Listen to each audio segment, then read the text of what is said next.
আজ আপনাদের নিয়ে পাড়ি দেব ধানবাদের আরেকটি ফেমাস ট্যুরিস্ট স্পট, যেটি হলো তোপচাঁচি।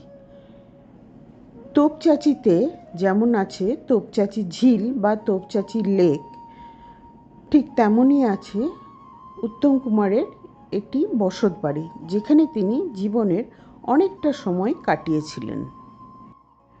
ধানবাদ স্টেশন থেকে মাত্র 37 কিলোমিটার দূরে হচ্ছে তোপচাঁচি। কলকাতা থেকে একদিনেই ঘুরে আসা যায় এই তোপচাঁচি ট্যুরিস্ট স্পটটি। তোপচাঁচি লেকটি হলো একটি আর্টিফিশিয়াল রিজার্ভার, যেটি ঝরিয়া কোলফিল্ড এলাকায় ওয়াটার সাপ্লাইয়ের জন্য তৈরি করা হয়েছিল। এটি হলো তোপচাঁচি লেকে ঢোকার এন্ট্রি পয়েন্ট। এখানে কিছু চার্জ দিতে হয় অ্যাকর্ডিং টু দ্য ভেহিকল। যদি আপনার ছোট গাড়ি থাকে একরকম চার্জ, বড় গাড়ি বা পিকনিক পার্টিদের জন্য আলাদা চার্জ। আমাদের গাড়ির জন্য 100 টাকা চার্জ লেগেছিল। পৌঁছে গেছি তোপচাঁচি লেকের পার্কিং এরিয়াতে। এইখানে গাড়িটি পার্ক করে তারপর পুরো লেকটি ঘুরে দেখা যায়। তবে গাড়ি নিয়ে কিন্তু লেকের চারপাশেও যাওয়া যায়। লেকের রাইট সাইডে একটি রাস্তা বা প্যাসেজ চলে যাচ্ছে, সেইটি দিয়ে আপনি লেকের আরেক প্রান্তে যেতে পারবেন। তবে লেকের ওপরে যেই প্যাসেজ আছে, যেখানে লক গেট আছে, সেই প্যাসেজটি যেই প্যাসেজটি এখন আপনারা দেখছেন, এই প্যাসেজের ওপর গাড়ি নিয়ে যাওয়া যায় না। বাইকরা কিছু এখানে ঢুকে পড়ে ঠিকই, কিন্তু এটা অ্যালাউড নয়। বাইক বা কোনো রকম গাড়ি এই প্যাসেজের ওপর অ্যালাউড নেই। পরেশনাথ পাহাড়ের কোলে 214 একর ল্যান্ড এরিয়া নিয়ে এই আর্টিফিশিয়াল রিজার্ভারটি তৈরি হয়েছে। শীতকালে এই জায়গাটি পিকনিক বা পরিযায়ী পাখি দেখার জন্য বেশ বিখ্যাত। তবে বর্ষার প্রকৃতি আমার মতো অনেকেই আকর্ষণ করে। এই তোপচাঁচি লেকের চারপাশে 8.75 স্কোয়ার কিলোমিটার এরিয়া জুড়ে আছে ঘন জঙ্গল, যেটিকে তোপচাঁচি ওয়াইল্ড লাইফ স্যাঞ্চুরিও বলা হয়, যেখানে লেপার্ড, বার্কিং ডিয়ার, বন্য বেড়ালের দেখা পাওয়া যায়। তবে আমরা কিছু দেখতে পাইনি। তোপচাঁচির নিয়ারেস্ট স্টেশন হচ্ছে গোমো, কিন্তু ধানবাদ থেকে অনেক ট্রান্সপোর্টেশনের সুবিধে আছে বলে লোকের ধানবাদে নেমেই তোপচাঁচি লেকটি ঘুরে দেখে। আমরা পৌঁছে গেছি তোপচাঁচি লেকের একদম এন্ডে, প্যাসেজটির এন্ডে। এই প্যাসেজটির এন্ডে বেশ সুন্দর জায়গাটি, তাই এখানে বসে সময় কাটানো যেমন যায়। দেখার বলতে লেফট সাইডে কিছু কনস্ট্রাকশন করা হয়েছে। আমরা প্রথমে ভেবেছিলাম এগুলি মনে হয় বড় বড় কুয়ো, তারপরে দেখলাম যে এরকম গোল করে কিছু বসার জায়গা করা আছে। হয়তো ভবিষ্যতে জায়গাটা আরও ডেভেলপ করবে, তবে আমার ঠিক জানা নেই।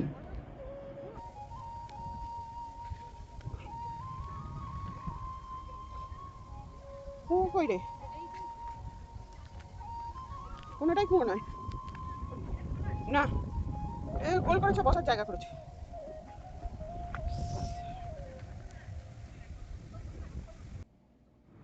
লেকের ধারে বসে অনেকটা সময় কাটিয়ে ফেললাম। বেশ শান্ত পরিবেশ, আর যেহেতু বর্ষার প্রকৃতি আমার খুব ভালো লাগে, তাই কিভাবে যে সময়টা কেটে গেল বুঝতে পারলাম না। লেকের জলটি একটু ঘোলা লাগছে। এখানে কিছু ফটোশ্যুট হচ্ছিল, কিছু কম বয়সী ছেলেরা ফটোশ্যুট করছিল। তবে বেশ ভালো লাগলো জায়গাটি আমার। এই লেকে কিন্তু প্রচুর মাছও আছে।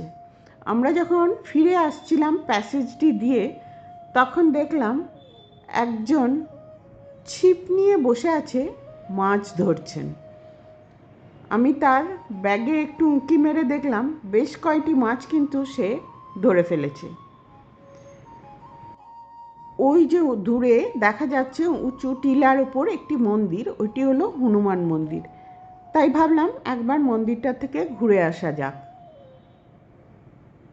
খুব একটা লোকজন মন্দিরের সামনে দেখতে না পেয়ে পাশেই একটি ফল দোকান ছিল, সেখানে জিজ্ঞাসা করলাম মন্দিরটি কি বন্ধ?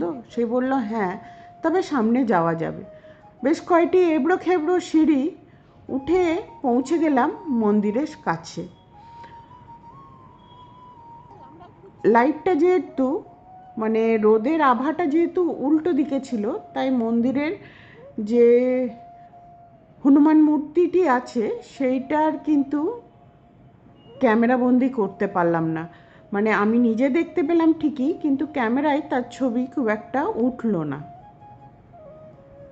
এই ওপরটা থেকে কিন্তু লেকটা খুব সুন্দর লাগে দেখতে। মন্দিরের চারপাশটা ঠিক এই রকম, আর ওই যে দূরে দেখা যাচ্ছে লেকটি।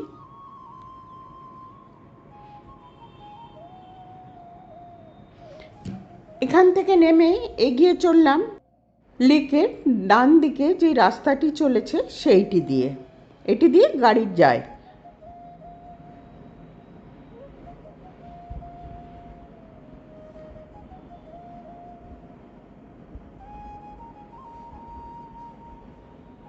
একদিকে লেক, আরেক দিকে ঘন জঙ্গল।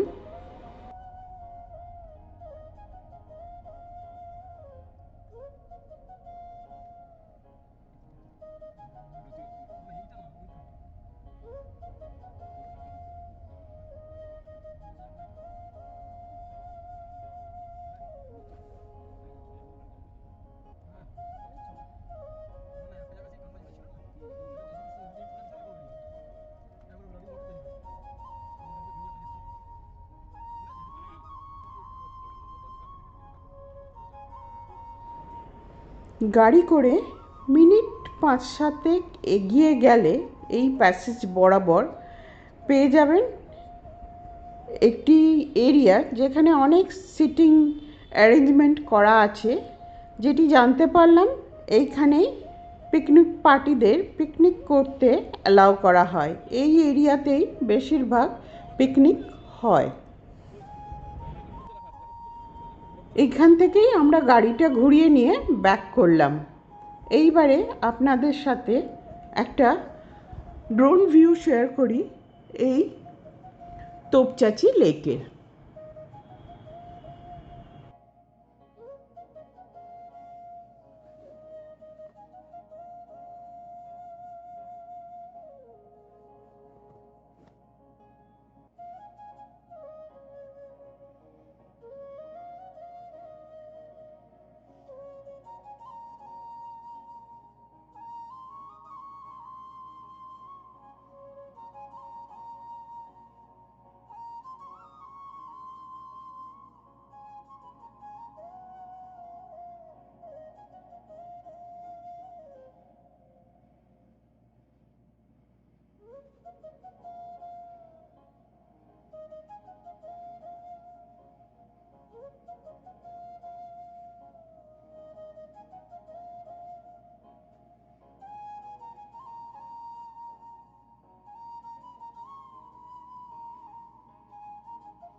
এরপরে আমরা চললাম তোপচাঁচি লেকের পাশে যে উত্তম কুমারের বাড়ি আছে সেইখানে, যেইখান থেকে আমরা এন্ট্রি করেছিলাম, যেখানে আমরা কিছু চার্জ দিয়ে এন্ট্রি নিয়েছিলাম, ঠিক তার গায়েই আছে উত্তম কুমারের বাড়ি। এই উত্তম কুমারের বাড়িতে ঢুকতে কোনো রকম এন্ট্রি চার্জ নেই, মানে কোনো রকম এন্ট্রি ফি লাগে না। যেইটুকু জানতে পারলাম যে বাড়িটি এখন নাকি বিক্রি হয়ে গেছে।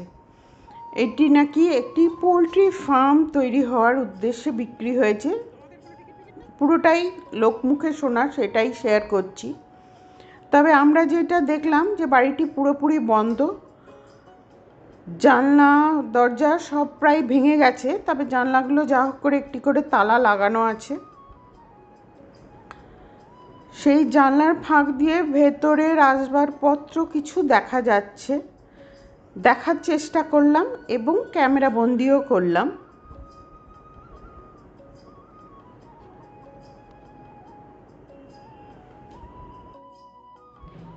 এইখানে উনি মানে উত্তম কুমার প্রায় 17 একর মতো জমি কিনেছিলেন ফিল্ম সিটি করবেন বলে। ওনার দুই বন্ধু এ.কে. ঘোষ এবং বদ্রীনাথ রায় 1968-এ এই জায়গাটি কিনেছিলেন ওনারা তিনজন মিলে। তবে আর তারপর এগোয়নি, মানে যেহেতু ওনার শরীরের অবস্থা খুব একটা ভালো থাকেনি, তাই আর এগোয়নি, এই ফিল্ম সিটিটাও তৈরি হয়নি।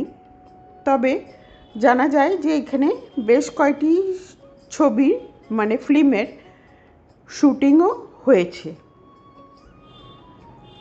চারপাশটা ঘুরে দেখলাম, ভাবলাম এইখানে মহানায়ক উত্তম কুমার অনেকটা সময় কাটিয়েছিলেন, হয়তো এই বাগানে বসেই চা খেয়েছিলেন, খবরের কাগজ পড়েছিলেন। পুরোটাই আমি চিন্তা করলাম। তো এরপরে কিন্তু আমরা ব্যাক করব। আশা করছি ভিডিওটা আপনাদের কাছে হেল্পফুল হবে।